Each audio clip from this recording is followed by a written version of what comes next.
السلام عليكم ورحمة الله تعالى وبركاته. وعليكم السلام ورحمة الله. الحمد لله والصلاة والسلام على رسول الله ما بعد. وقد قال الله تعالى في القرآن وفي محكم التنزيل بعد أعوذ بالله من الشيطان الرجيم بسم الله الرحمن الرحيم. خلق الموت والحياة ليبلوكم أيكم أحسن عملا. صدق الله العظيم. நடைபெற்றுக் கொண்டிருக்கக்கூடிய அருமையான இந்த முப்புரங்களால் தலைமைதான் இருக்கக்கூடிய தலைவர் பெருமக்களே, அறிஞர் பெருமக்களே, பள்ளியினுடைய நிர்வாக பாடகர்களே மற்றும் இந்த மஜ்லிஸில் அமர்ந்திருக்கக்கூடிய அனைவர்களுக்கும் எனது முதற்கும் சலாத்திருக்கக்கூடிய தலைவருக்கு நான் நேரடியாக வந்தேன். நேரம் குறைவாக இருக்கிறேன். நபி ஸல்லல்லாஹு அலைஹி வஸல்லம் அவர்கள் காட்டி தந்த வழிகள் சமூக ரீதியாக, ஆன்மீக ரீதியாக, அரசியல் ரீதியாக பன்முகத்தன்மை, அவைகள் அத்தனையும் இங்கே பேசுவதற்குண்டான நேரம் இல்லை. இருந்தாலும் அதை கருத்துரையாக இங்கே ஆலிம் பெருமக்கள் வழங்கிக் கொண்டிருக்கிறார். அந்த அடிப்படையிலே ஆன்மீகம் என்பது நமக்கு கொடுக்கப்பட்ட தலைப்பு. பொதுவாக நபிமார்கள் எதற்காக ரப்பல் ஆலமீன் இந்த உலகத்திற்கு அனுப்பி வைத்தார் என்று சொன்னால், எல்லா நபிமார்களும் செய்யக்கூடிய காரியம் என்று சொன்னால் 4 விஷயங்கள். ஒன்று, அல்லாஹ்வுடைய இறை வசனத்தை என்ன செய்வார்கள்? கொடுத்து கொண்டே இருப்பார்கள். இரண்டாவது, நல் உபதேசங்களை செய்து கொண்டே இருப்பார்கள். மூன்றாவது, ஞானத்தை கற்றுக் கொடுத்துக் கொண்டிருப்பார்கள். நான்காவது, ஆன்மாவை சுத்தப்படுத்தக்கூடிய வேலை செய்து கொண்டிருப்பார்கள். கண்மணி நாயகம் ஸல்லல்லாஹு அலைஹி வஸல்லம் அவர்கள் செய்த வேலையிலே மிக முக்கியமான வேலை ஆன்மீகம், ஆன்மாவை சுத்தப்படுத்தக்கூடிய வேலை. ஆன்மீகம் என்று சொன்னால் ஆன்மாவை சுத்தப்படுத்துவதற்கு பெயர் தான் ஆன்மீகம். அப்ப நபி ஸல்லல்லாஹு அலைஹி வஸல்லம் அவர்கள் எந்த அளவிற்கு மனதை சுத்தப்படுத்தினார்? நபி ஸல்லல்லாஹு அலைஹி வஸல்லம் அவர்கள் பதியாத இடம் இல்லை.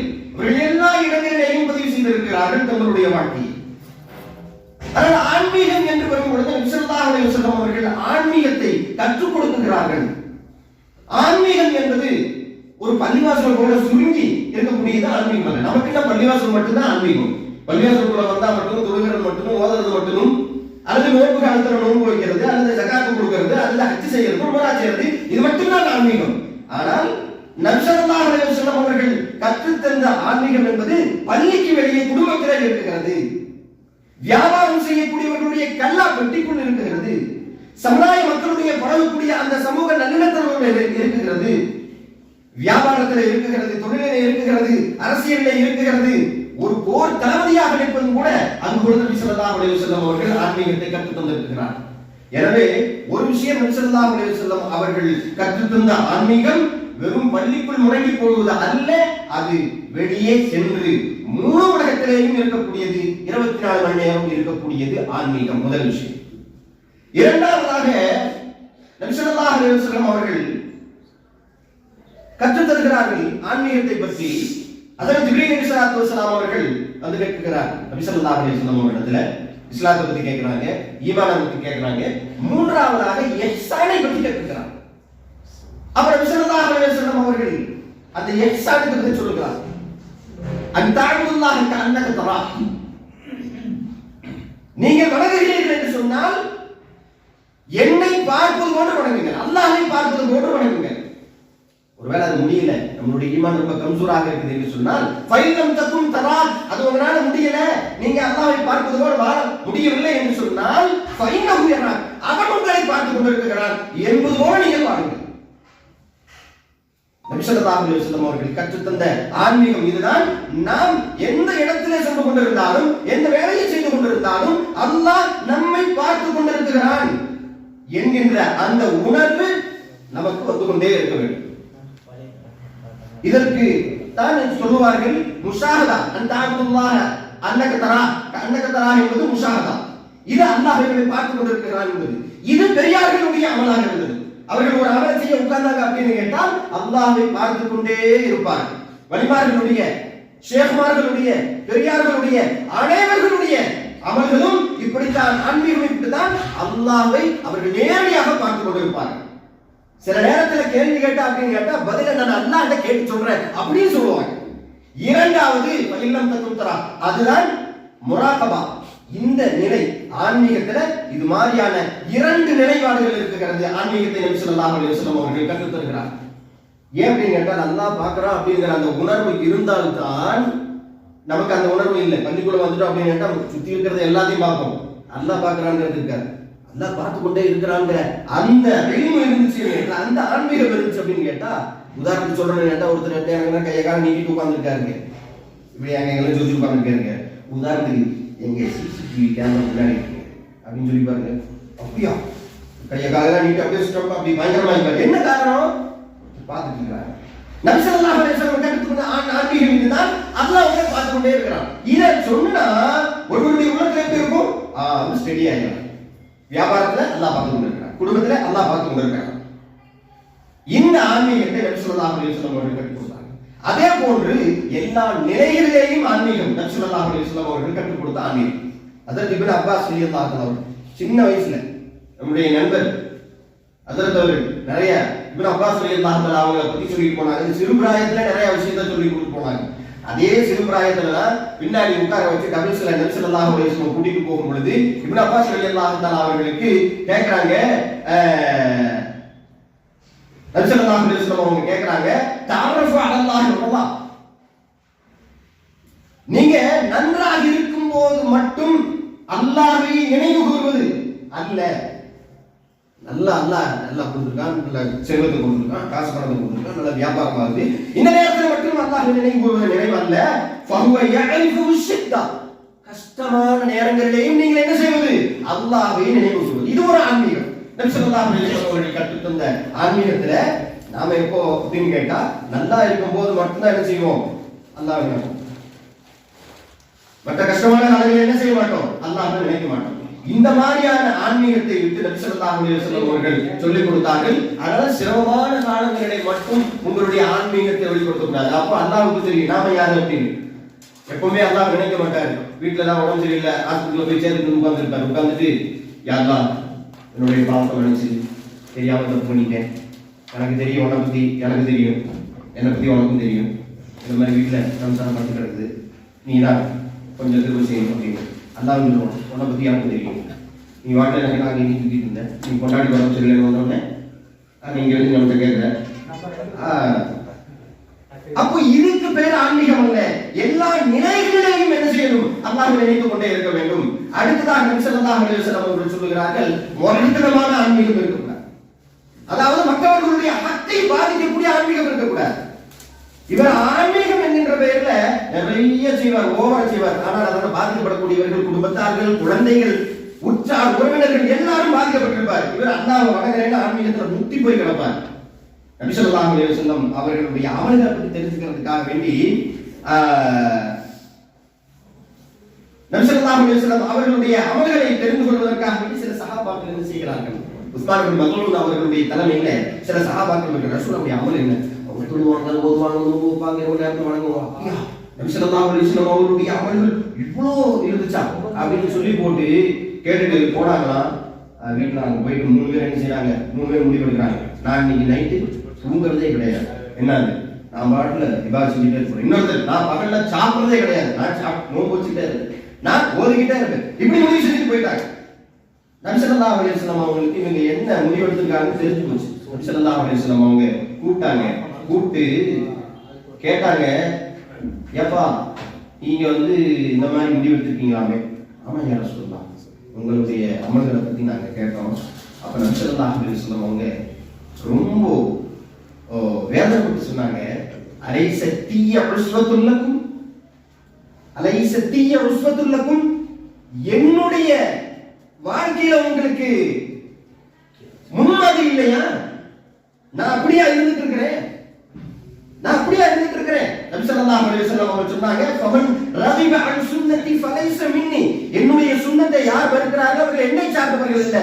நான் பகல்ல நோன்பு வைக்கவும் செய்வேன், நோன்பு வைக்காம இருப்பேன், நைட் இபாதத்து செய்வேன், இபாதத்தை செய்யாம என்னுடைய மனைவியர்களும் இருப்பேன், நான் எல்லாத்தையும் செய்வேன், எல்லாத்தையும் சரிசமமாக செய்ய வேண்டும். நீங்க செய்யக்கூடிய அமல்களால மற்றவர்கள் யாரும் பாதித்து விடக்கூடாது.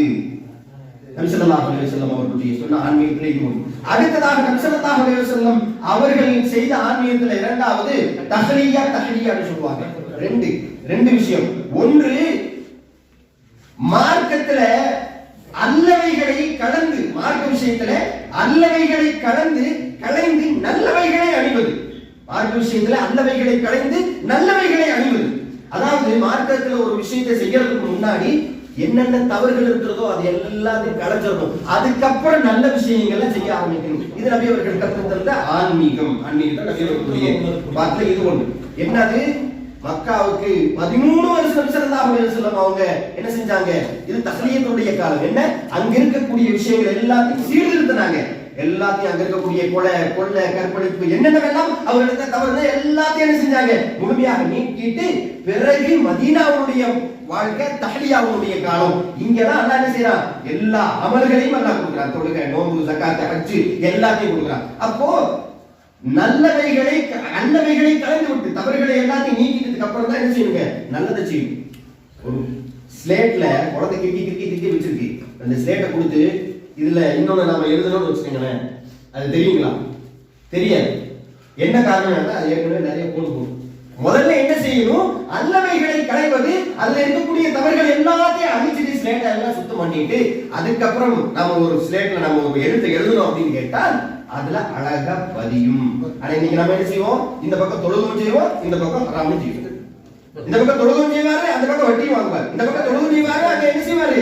பொருள்ல கலப்படமும் செய்வார். இந்த பக்கம் தொழுகும் செய்வாரு, அங்க மனைவி இடத்துல தவறான முறையில் நிர்வாகம் கொள்வார். அப்ப ஹலாலும் ஹராமும் இரண்டாக பயணிக்காது. நபி ஸல்லல்லாஹு அலைஹி வஸல்லம் அவர்கள் கற்றுத்தந்த ஆன்மீகம் இன்னும் நபி ஸல்லல்லாஹு அலைஹி வஸல்லம் அவர்கள் எல்லா நிலையிலும் ஒரே மாதிரியாக இருக்கக்கூடிய ஆன்மீகத்தை, அதாவது எதிர்மறையான ஆன்மீகத்தை நபி அவர்கள் கற்றுத்தந்தார்கள். ஏதாவது ஒரு சோதனை வந்துவிட்டால் உடனே நம்மளுடைய ஈமான் அதிகரிக்க வேண்டுமே தவிர ஈமான் குறையக்கூடாது. அல்லாஹ் எனக்கு இப்படி பண்ணி கொண்டானே அப்படிங்கிற வேதனை இருக்காது. அது வேதனையாக தெரியாது. அல்லாஹ் எப்பொழுதெல்லாம் வேதனைகளை சோதனைகளை கொடுத்து கொண்டே இருக்கிறானோ அப்பொழுதெல்லாம் அவர்களுடைய ஈமான் அதிகரித்துக் கொண்டே இருக்கும். அல்லாஹ் கொடுக்கக்கூடிய அந்த வேதனையை என்ன செய்ய மாட்டாங்க? வேதனையாக நினைக்க மாட்டார்கள். அதை அவர்கள் அல்லாஹ்க்கு என்ன செய்வார்கள்? அதை நன்றி செலுத்தக்கூடியவர்களாக இருப்பார்கள். அப்ப அல்லாஹ் கொடுத்தால் நன்றி செலுத்துவது, அல்லாஹ் கொடுக்கவில்லை என்று சொன்னாலும் அதை நன்றி செலுத்துவது, அதை பொருந்திக் கொள்வது. தாவூத் பன் பிஸ்தானி அவங்கள பத்தி ஒரு விஷயம் அதை மட்டும் சொல்லி முடிச்சுக்கிறேன். அவங்க ஒரு இடத்துல ஒருத்தர் ஒரு சின்ன பையனை பார்த்து கேட்டாங்களா, இவர் எனக்கு நிறைய எலும்பு ஆன்மீகத்தை கற்றுக் கொடுத்துருக்கிறாரு. ஆன்மீகத்தை கற்றுக் கொடுத்துருக்காரு. என்ன அப்படி கற்றுக் கொடுத்துருக்காரு? நான் ஒரு நாள் ஒரு இடத்துல பேசினேன். அல்லாஹ் வந்துட்டு எதை கொடுத்தாலும் நாங்க என்ன செய்வோம்? அல்லாஹ் கொடுத்தா நாங்க அதுக்கு சுக்ரு செய்வோம். அல்லாஹ் இது கொடுக்கலையா நாங்க சபுர் செய்வோம் அப்படின்னு. அப்ப அவர் சொன்னாரு, அந்த சின்ன மாணவர் சொன்னாரா, எங்க ஊர்ல நாய் கூட தான் ஏதாவது கொடுத்தா நன்றி செலுத்து, கொடுக்கல என்னட்டா அப்படி அவங்க உட்கார்ந்து சுக்குரு செஞ்சு உட்கார்ந்து. அப்ப அவரு நாய்ங்கிறது ஒரு மாதிரியே சொல்றாரு, நீ இப்படி சொல்லி போட்டீங்க அப்படின்னு. அப்ப எப்படி இருக்கு நீயே சொல்லுப்பா அப்படின்னு உடனே அப்ப அந்த சின்ன மாணவர் சொல்றாங்க, பாய்க்கு பிஸ்தானி அவங்க சொல்றாங்க, அல்லாஹ் கொடுக்கும் பொழுதும் சுக்ருடையவராக இருக்க வேண்டும். அல்லாஹ் கொடுக்காவிட்டாலும் சுக்ருடையவராக இருக்கும். நபி ஸல்லல்லாஹு அலைஹி வஸல்லம் அவர்கள் கற்றுத்தந்த ஆன்மீகம் ஏராளம். ஆனால் நாம் நம்முடைய வாழ்க்கையை புரிந்து கொண்டு நாம் வாழக்கூடியவர்களாக ஆக வேண்டும். இந்த ஆன்மீகத்தை அல்லாஹ் சொல்லும் பொழுது நம்முடைய வாழ்க்கையினுடைய அந்த குறுகிய காலம், ஹலகல் மௌத வல் ஹயாத் லியப்லுவக்கும் அய்யுக்கும் அஹ்ஸனு அமலா, மௌத்துக்கும் ஹயாத்துக்கும் இடைப்பட்ட அந்த சிறிய கொஞ்ச காலம் இருக்கிறதே, உங்களை நல்லவர்களாக நீங்கள் இருக்கிறீர்களா என்பதை சோதிப்பதற்காக உங்களை நாம் என்ன செய்திருக்கிறோம்? இந்த மௌத்தையும் ஹயாத்தையும் ஆக்கி வைத்திருக்கிறோம். எனவே அந்த மௌத்துக்கும் ஹயாத்துக்கும் இடைப்பட்ட நிலையில நாம என்ன செய்வது? நன்றாக வாழ்வது, அன்னலால் அந்த ஆன்மீகத்தோடு வாழ்வது. வல்ல ரஹ்மான் நம் அனைவர்களுக்கும் நபி ஸல்லல்லாஹு அலைஹி வஸல்லம் அவர்கள் காட்டித் தந்த ஆன்மீகத்தோடு வாழ்வதற்கு உண்டான தௌஃபீக்கை அல்லாஹ் நம் அனைவர்களுக்கும் நல்குவானாக. வஆஹிரு தஅவானா அல்ஹம்துலில்லாஹி ரப்பில் ஆலமீன். அஸ்ஸலாமு அலைக்கும். ஜஸாக்கல்லாஹ். வெல்லாத அடிப்பேன்னு சொல்லி நிறுத்தி கூட அவர் தன்னுடைய கருத்தை சொல்லி முடிக்க மாட்டேன் அப்படின்றது உறுதியா இருந்தார். அல்ஹம்துலில்லாஹ். ஏன்னா இந்த அதாவது இந்த பள்ளியை பொறுத்தவரை அவர் செல்லப்பள்ளி, அதனால அவர் கட்டுப்பாடெல்லாம் போட முடியாது. அழகான முறையில் தன்னுடைய கருத்துக்களை நகைச்சுவையோடு தெரிவித்தார். மாஷா அல்லாஹ். இன்னும் விரிவான டைம் கொடுத்திருந்தா நம்ம எல்லாம் சிரிக்க வைத்திருப்பார், சிந்திக்கவும் வைத்தார். மாஷா அல்லாஹ் அவருக்கு அருள் புரிவானாக. இதுவரை கருத்துரைகளை வழங்கிய அனைத்து ஆலிம் பெருந்தகைகளுக்கும் அல்லாஹ் தஆலா உடல் ஆரோக்கியத்தையும் அவர்களுக்கு மன ஆரோக்கியத்தையும் அல்லாஹ் வழங்கி அருள வேண்டும். நிறைவாக நம்மிடையே கருத்துரை வழங்குவதற்காக வருகை தர இருக்கக்கூடியவர்கள் மௌலானா அல் ஹாஃபிஸ் காரி ஃபாதில்